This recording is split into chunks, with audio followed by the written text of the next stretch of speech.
तो आज कुछ तूफानी करते आणि तुफानी में तुफानमध्ये पावसात या रस्त्यावरनं जाणं आणि इतकं मस्त मजा येते ना, मजा म्हणजे काय, काय सिसोस खेळत आपण जातोय, काहीच नाहीये.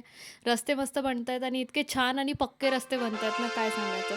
Welcome back to my vlog. तर सकाळची सुरुवात झाली आणि मी ऑफिसमध्ये जायला निघाली होती. इकडे मी सच काही शूट नाही केलं आणि हे जोकर बनून गेले आणि हा रस्ता इतका कोण कोण या रस्त्यावरनं जातं मला नक्की कमेंटमध्ये सांगा, की हा कुठला रस्ता आहे ॲक्चुअली.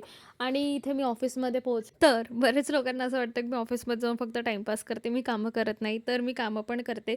कंपनीच्या काही इंटरनल पॉलिसीज आहेत, जे मी शो नाही करू शकत. त्यामुळे तुम्हाला माझी कामं दिसत नाही. जय देव जय देव जय मंगलमूर्ती हो श्री मंगलमूर्ती. घरी गेल्यानंतर बघितलं तर मम्मी पूजा करत होती आणि मस्त आरती वगैरे केली आणि मी येताना ना पकोडे घेऊन आले होते. गरमागरम पकोडे. सोबत मी ना चहा पण ठेवला होता. मस्त चहा व्हायच्या आधीच आमचे इथे पकोडे एक कसे गेले आम्हाला पण नाही कळलं आणि मी चहा वगैरे घेऊन गेली.